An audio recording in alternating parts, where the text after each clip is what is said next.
Primero que nada quiero realmente felicitarte por ese prólogo, por esa introducción. Estoy completamente de acuerdo. Uno puede criticar la forma como Rafael López Aliaga ha enfrentado este problema, pero no podemos dejar de lado que estos señores, ya con el caso ventilado abiertamente en Estados Unidos sobre Odebrecht, los compradores no tienen nada de inocentes. Ellos sabían a qué se estaban metiendo. Y por el otro lado yo agregaría dos elementos adicionales, ¿no? Uno, el papel en general de nuestros organismos reguladores, que hace tiempo que están pintados en la pared. Acá OCITRAN, las superintendencias, etcétera, etcétera, no cumplen con su labor, que consiste en, por un lado, supervisar el mercado para que no haya ni monopolios, ni oligopolios, ni cosas por el estilo, y sobre todo que se brinde un adecuado servicio a los ciudadanos. Cuando uno concesiona una autopista como cualquiera de estas, lo que busca es un buen servicio. Y como consecuencia del peaje, los inversores tienen que buscar que ese servicio sea el mejor. Pero ¿qué es lo que sucede? Seguimos con los embotellamientos, los trancones, uno no ve mejoras visibles, encuentra baches, etcétera, etcétera, y uno se da cuenta que está pagando por gusto.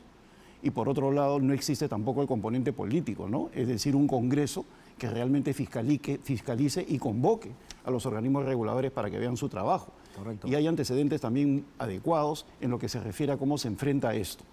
La inversión privada también se dio en el Callao en la época del peaje de Alex Curi. Correcto. Y sin embargo hubo un parlamentario, uno solo, Víctor Andrés García Belaúnde, que investigó profundamente y a partir del hecho de corrupción se eliminó el peaje y ahí no hay arbitraje que valga. Entonces, por un lado el juicio a Susana Villarán tiene que ir con la suficiente celeridad para que se demuestre que acá hay un hecho corrupto anterior.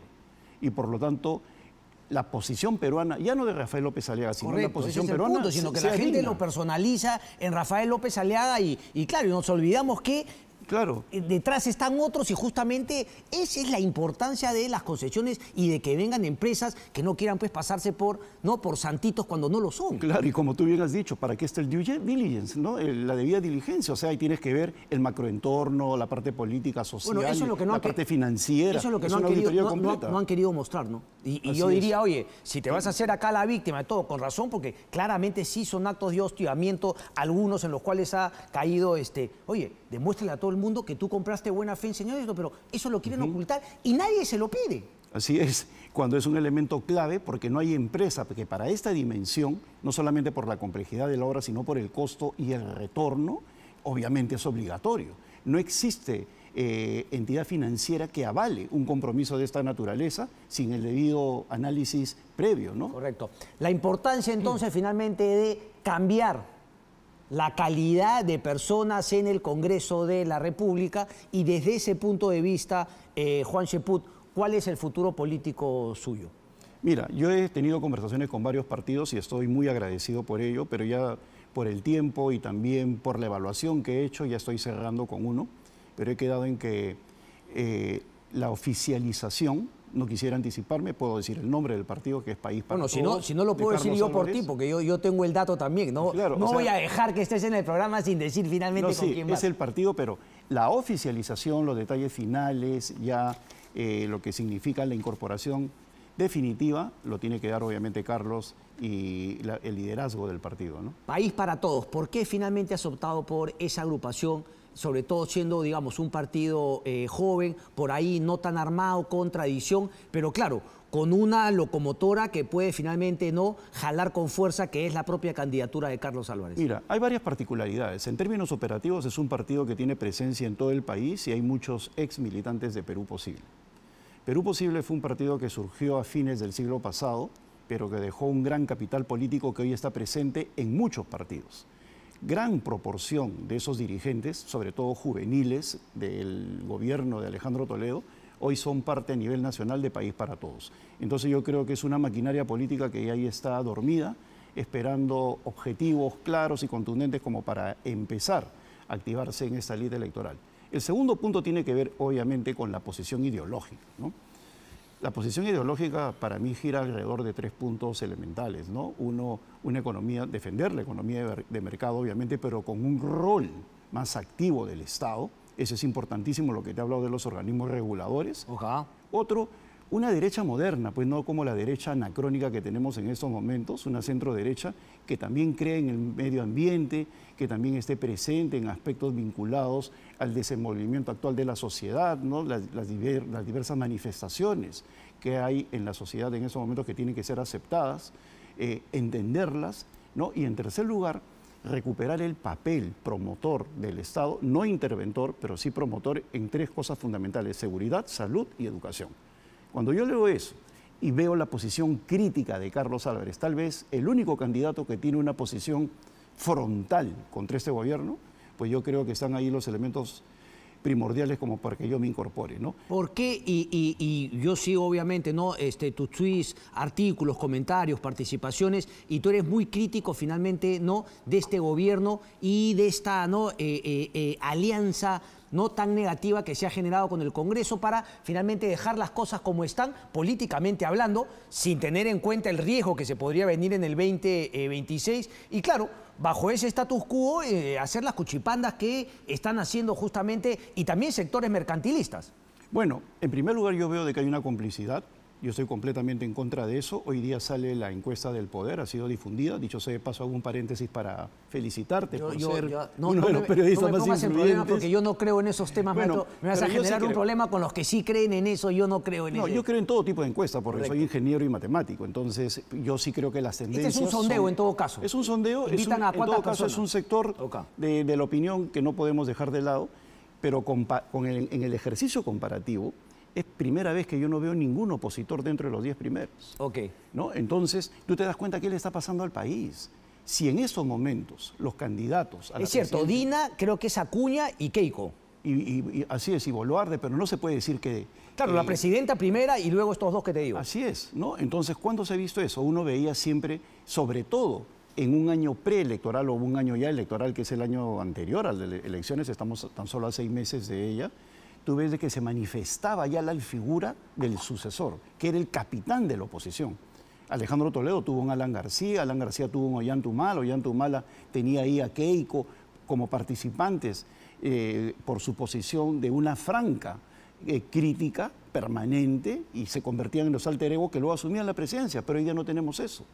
Y es por eso de que hay un desprecio en la ciudadanía al elenco actual de precandidatos. Y digo que es un desprecio abiertamente porque niveles de 10, 11% no son niveles pues relativamente funcionales para ganar una candidatura. Hay quienes dicen de que eso es suficiente, por favor.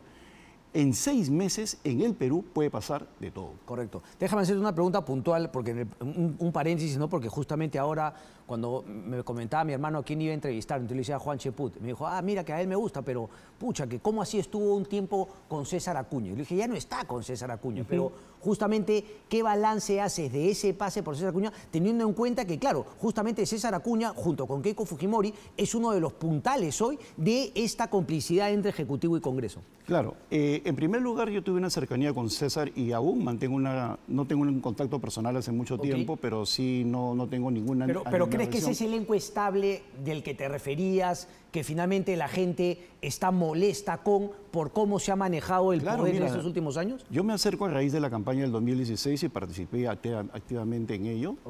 Tuve deseos de participar como parte de Alianza para el Progreso. No, en el 2021 dirás. 2021. Claro, 2016 estuviste con PPK. Sí, claro. Sí, ha sido un lapsus mío. Correcto. Entonces, y surgen un par de reuniones en la Comisión Política, en la cual habían personas que también ya se alejaron, como Salvador Jerez o Francis Allison, en la cual se tomaba una decisión.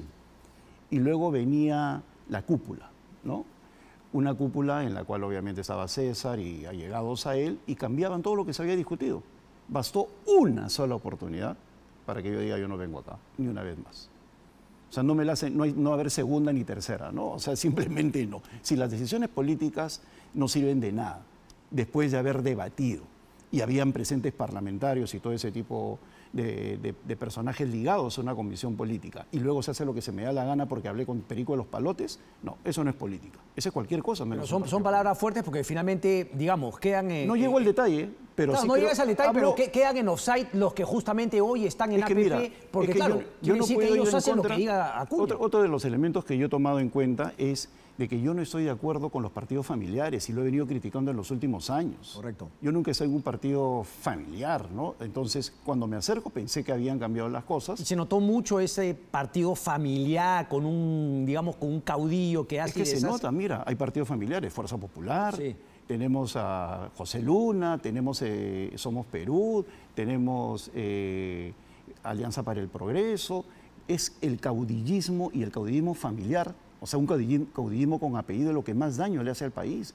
Y mira, y estamos normalizando cosas como la siguiente, ¿no? El dueño del partido. Sí. Y luego cuando hay un transfugismo acelerado en el Congreso, fuera de él, los fichajes. Eso es completamente antinatural. Bueno, ese es Luna. Yo solamente he estado en 2 partidos en mi vida y los 2 desaparecieron electoralmente. Yo no tengo ningún otro tipo de militancia. Perú Posible y Perú no por el cambio, ¿no? Entonces, yo sí lo que deseo es, en País para Todos, si se concreta esto, es militar, ser militante, ¿no? Ser un soldado, por eso yo no hablo de números ni cosas por el estilo. Ok. Que eso, además, mira, los que pretenden... ¿Diputados o senadores? Es lo que tengo una gran duda, porque lo que me limita en el caso de senadores a tomar la decisión final es el hecho que no tiene iniciativa legislativa. Bueno, pero al final decide o claro, desaprueba se convierte en el tapón. Claro. O sea, pero tiene la última palabra. La última palabra, pero la iniciativa, si tú convences al senador, que es un ejercicio que también es fascinante, sí. y aprovecho para señalar de que no están en distintos niveles. La mala costumbre de decir la Cámara Alta, la Cámara Baja, significó en algún momento pretender que la jerarquía es mayor. Es cierto, tienen un poder, el poder del veto, pero el poder del convencimiento, el poder de la formación de opinión. Bueno, y eso es la política, ¿no? La política va a estar en diputados y también el control político. Y yo creo que por lo que está haciendo Dina Boluarte, los que lleguen al control político no como tapones de la ley, sino como los que ejerzan la rendición de cuentas de este periodo y del próximo, van a estar en diputados. Entonces es una Cámara que también va a ser muy importante para el país. Y lo que yo me estoy dando cuenta es que los poderes fácticos ya entendieron ese software, ¿no? O sea, ¿qué significa estar en el Senado? Hace muchos años lo entendió perfectamente Escobar en Colombia, ¿no? Él no pretendía la presidencia, quería estar en Cuando me hablas de poderes fácticos, en este caso particular, me hablas de economías ilegales, toda la delincuencia organizada también. O sea, hay que señalarlo sin eufemismo. ¿Te parece que está presente hoy por hoy ya? En la campaña ya. Y nuestros o sea, no solamente en el Congreso actual, claro, sino en la campaña para el próximo. Por supuesto, ellos ya saben que teniendo el control de diputados y senadores, van a tener el control del país, más aún con el fraccionamiento que va a haber. Y tú no necesitas tener mayorías consistentes, basta con un puñado que te bloquee todo. Sí. Y se puede bloquear según el reglamento del Congreso teniendo simplemente algunos cotos, ¿no? ¿Cómo crees que se puede solucionar eso de cara a las elecciones del 2026? En primer lugar, con el realismo con el cual estamos hablando en estos momentos y que entiendan que así como hay gente en el ámbito de la minería ilegal que ya viene financiando campañas, acá tú tienes pues a los partidos políticos que todavía no la arrancan, ¿no? Porque están obedeciendo a la ley, mientras los otros la penetran, la infiltran, ya están en campaña, las radios están saturadas, están haciendo viajes, etcétera, etcétera, y nosotros, la democracia en sí misma no activa sus mecanismos de defensa, ¿no? Que son entender el problema. Pero ahí me estás hablando directamente, estás hablando un poco del Jurado Nacional de Elecciones que podría poner coto ya, por ejemplo, a personas que están haciendo campañas indebidamente. Por supuesto, también. No solamente eso, Ana, sino también tiene que ver con que otros organismos de la sociedad civil en general entiendan esto, ¿no? Universidades, empresarios, de que hay ya una dinámica en las minerías ilegales. Ahora, yo considero que el Jurado Nacional de Elecciones tiene complejo de inferioridad. ¿Por qué? Porque simplemente no activa sus mecanismos de exigencia, de respeto a las normas electorales, como debe ser. ¿A quién te refieres más a los que están hoy en una posición de poder en el Congreso? Por supuesto, me refiero al alcalde de Lima, Rafael López Aliaga, me refiero a los gobernadores como César Acuña, me refiero a los congresistas con su semana de representación. Una vergüenza. ¿No? Que es una vergüenza que se les financie. Y mira, nadie les pide al Jurado Nacional de Elecciones que empiece a poner faltas, ¿no? Sino simple y llanamente que los titulares del jurado salgan a la prensa y digan esto no es correcto. Correcto. Y que de esa manera los inhiba. Y que si lo hacen vamos a sancionar, pero permite que se avance. Y una vez que se avanza se consolida, y cuando se consolida es difícil salir al frente porque ya se estructuró y no vas a poder ir a sancionar a todo el mundo porque se va a ver como la clásica. Claro, como en un partido de fútbol al final se te va de las manos y ya no puedes sacarle roja a los 22. Y los 22 te van a decir usted está generando las condiciones para un fraude, van a salir con... Ahora es el momento, de manera preventiva, de salir a decir de que lo que están haciendo es incorrecto. No puede haber paneles con color celeste por acá, campañas de gobernadores en lugar de estar en su sitio. Puentes de celeste. Puentes de color celeste, chalinas o camisas celestes mientras se inaugura una obra. O sea, a eso se tiene que llamar la atención. Y por otro lado, parlamentarios que han utilizado la semana de representación sin ningún pudor como un mecanismo de campaña.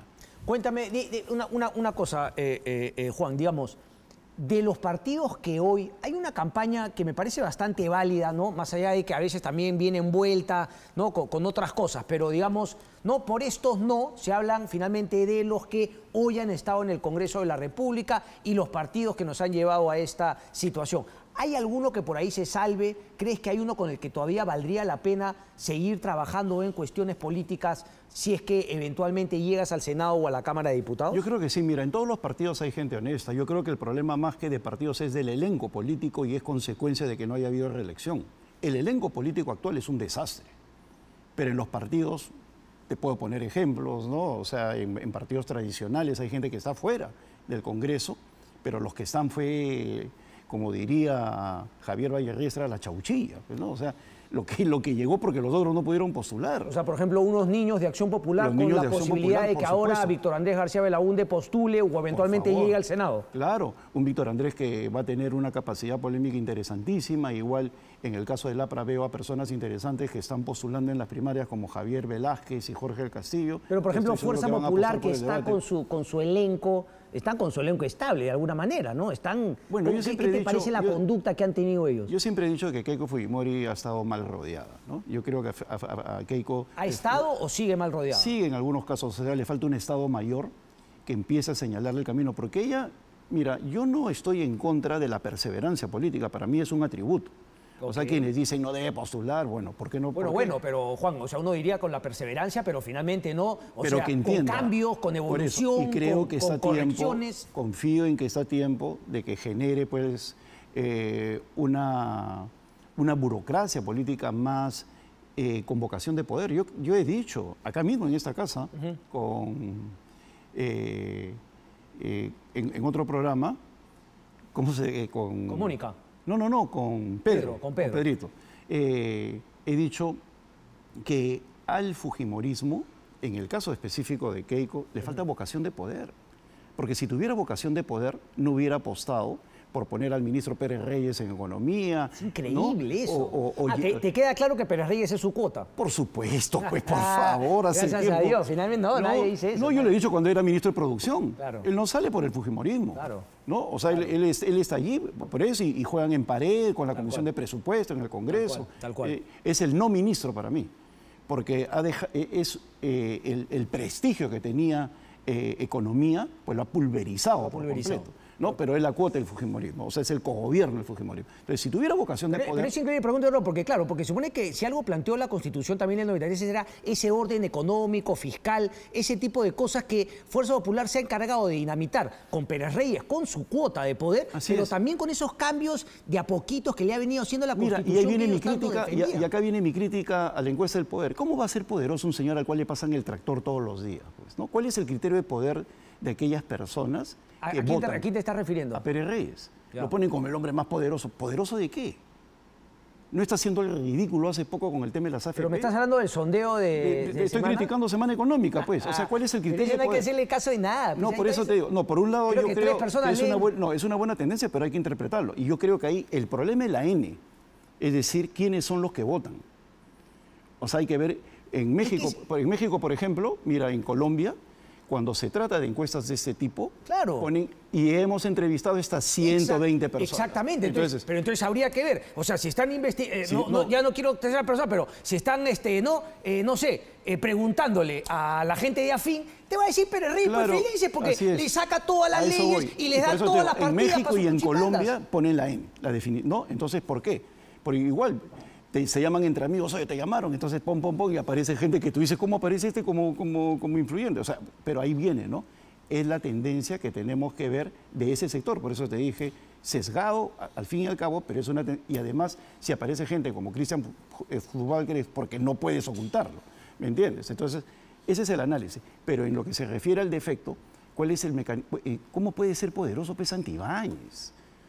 O sea, un tipo que sin cargo no es nada, ¿no? Que depende Entonces, ¿cuál es el criterio que utilizan para definir la palabra poder? Cuando la encuesta del poder la hacía la revista Poder y estaba Felipe Ortiz de Ceballos, era otra cosa. Correcto. Era la semana económica que justamente nació del Grupo Apoyo, claro. ¿No? La hizo Felipe, luego la tuvo Augusto Álvarez Rodríguez buen tiempo, era un documento, y finalmente la han vendido, ahora la historia justamente es otra. Quiero hablarte de los 3 puntos fundamentales que has planteado de País para Todos: seguridad, educación y salud. Yo diría que seguridad es algo que Carlos Álvarez ya lo ha interiorizado y lo ha atacado, ¿no? de manera, digamos, correcta, ¿no? y atractiva para el público.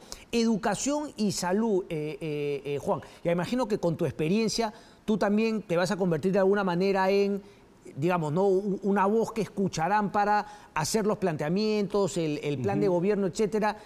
¿Qué ves un poco en esos dos temas? Sin que esto sea un plan de gobierno, sino simplemente la problemática del país, en educación no podemos seguir con una situación tan premoderna, ¿no? Una educación completamente alejada de los estándares internacionales. Acaba de salir el ranking de las mejores universidades del mundo y de las universidades latinoamericanas. Tú, por ejemplo, en las universidades latinoamericanas ves que en las 10 primeras no hay una universidad peruana, pero la particularidad es que hay 5 o 6 nacionales dentro de las 10 mejores de América Latina. Y tú cuando entras al detalle, haces clic en el asunto y se abre, esas universidades nacionales son regionales y los gobiernos regionales son los que convierten en poderosa a esa universidad. ¿Qué tenemos en el Perú?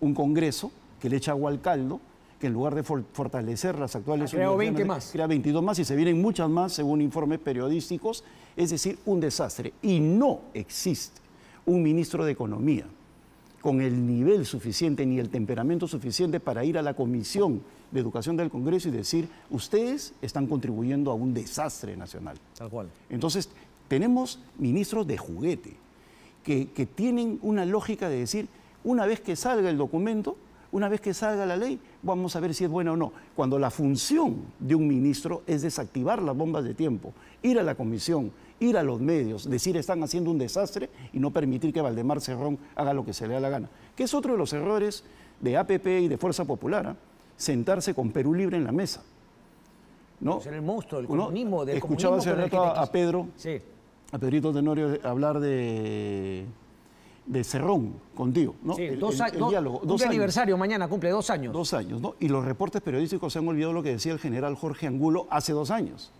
Molesto delante de cámaras de televisión indicando, lo íbamos a capturar y los encuentro ustedes no tendrían por qué estar acá, ¿no? Esto es de arriba, ¿no? Y cuando uno ve quiénes son los que estaban arriba, el propio secretario de Dina Boluarte, Enrique Vilches, participaba de las reuniones del comando de policía y el general Angulo decía que eso era normal.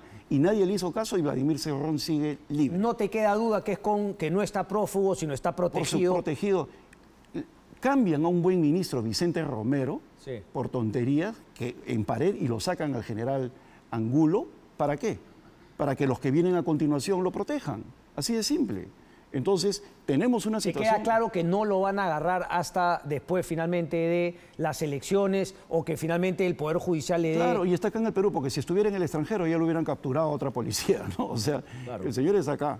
Porque, por otro lado, ese es un hecho, ¿no? Cuando tú ves de que todos los fugados son capturados en el extranjero... Ok. Déjame preguntarte porque el tiempo... Bueno, y me hablas de salud. Es increíble que acá no se trate del tema de la anemia. Tenemos un bono demográfico, todo el mundo se llena la boca, tenemos juventud. ¿Saben cuántos de esos jóvenes son útiles? Un niño que a los 5 años es anémico y no tiene la capacidad para haber desarrollado su cerebro, por más que invierte el Estado después, ya es un niño perdido. Y sin embargo, acá el tema de la anemia sigue creciendo y somos indiferentes hasta eso y no es parte de la discusión nacional. Entonces estamos perdiendo nuestra niñez. Obviamente van a ser jóvenes que no van a tener las condiciones para razonar adecuadamente y no nos estamos dando cuenta que estamos yendo a una economía donde el conocimiento va a ser más importante que seguir vendiendo minerales. Correcto, ¿no? correcto. Dicho sea de paso, ya casi todos están en manos de la China. Entonces, sí, la geopolítica es un tema que me gustaría incorporar dentro de la discusión interna y en el debate nacional si es que el país permite que llegue a las cámaras, ¿no? porque yo creo que nuestro país también tiene que tener un criterio geopolítico más amplio y no limitado a unos cuantos viajes de representación de congresistas o presidentes. Nadie hace política internacional, el Ejecutivo y mucho menos el Congreso de la República. Consumo política, veo los canales y no veo participaciones de peruanos en nada. Acaba de venir una doctora Espinosa que está yendo a La Haya y el canciller Schialer no la atiende. Una doctora que puede ser miembro de la Corte Internacional de La Haya y nuestro canciller, el canciller Schialer, no tiene tiempo. Correcto. ¿No? Ese es el Perú de Dina Boluarte. Claro, es un poco el nivel. ¿No crees que ha habido como una pausa en, digamos, la campaña de Carlos Álvarez cuando finalmente no se relanzaría con más fuerza? Quizá podría haber sido justamente una estrategia. Siempre se dice que los que están punteando por muchos meses por delante, pues terminan perdiendo. ¿Cuándo se reactivaría? ¿Cuál es un poco a la interna lo que se ha conversado? Mira, uno de los factores más importantes para ganar una campaña es que te conozcan, el posicionamiento. Bueno, él lo tiene. Y él lo tiene, entonces él puede darse ese lapso y salir con un mejor discurso. Ahora, él ha tenido el gran tino, y eso es mérito de él y de País para Todos, de haber sintonizado con la opinión pública, ¿no? En el sentido de que lo que él decía... Yo una vez lo dije acá, en una entrevista que dio a Perú 21, dije, es todo lo que finalmente la gente... Así es, ese es un gran mérito. Mientras, ¿tú crees que, por ejemplo, a los señores que van a parar mañana... ¿Pero es populismo mañana, o es real? No, ¿Es para yo creo que es intuición y eso es muy bueno, muy bueno. Y por otro lado, mira, dicen, él es un imitador, ¿no? ¿Pero acaso López Aliaga no quiere intentar a Milei? ¿Acaso no hay otros que quieren inventar a Trump, guachafamente? ¿Acaso no están imitando a Bukele? ¿Te preocupa? ¿Crees que finalmente va a ser, digamos, una manera en que puedan, digamos, golpear, insistir con que es un imitador y finalmente no es político? Ahí saldremos al frente los que sabemos de política, ¿no? Yo conozco a muchísima gente que no tiene, por decir, una profesión liberal, ¿no? Pero sin embargo vienen del mundo del arte, o el mundo artístico, como es el caso de Carlos, y lo que importa en política son otras cosas, ¿eh? Importa el temperamento, correcto, importa la lógica, la capacidad de convocar equipos. Yo creería que eso, y cuando me lo han preguntado, yo he dicho que finalmente, digamos, lo que potenciaría o no una candidatura de Carlos Álvarez, que como hemos dicho, yo coincido contigo en todo lo que has manifestado, va a ser el equipo que logre conformar. Y justamente ahí pasaba En Economist salió un artículo hace como 7 meses, el factor Zelensky, ¿no? Zelensky también se dedicaba a ver un actor comediante en Ucrania. Como un ucraniano que viene del mundo de la comedia le para el macho a Putin, ¿no? Y habla de las cualidades que te da el arte, ese poder blando. Mira, comunicador, saber actuar según el escenario. Sí, pero eso, perdón, Juan, para mí eso va a ser fundamental para ganar la elección. Ahora, pero para hacer un buen gobierno es fundamental el equipo que tenga y la capacidad de convocar. La capacidad de convocar equipos, ¿no? Sobre todo, tener obviamente un programa, porque si no tienes el programa, ¿cómo vas a convocar? Correcto. Y luego entender que el Perú necesita actuar rápidamente y por lo tanto hay que voltear la tortilla de un conjunto de incapaces a mostrar un elenco verdaderamente de primer nivel que le genere a la opinión pública una percepción satisfactoria. Correcto. ¿No? Tú no eres militante aún, entonces tu plan es, vas como invitado, pero eventualmente si se da, te volverías militante más adelante. Así es, para formar partido. Correcto. Juan Cheput, un placer como siempre.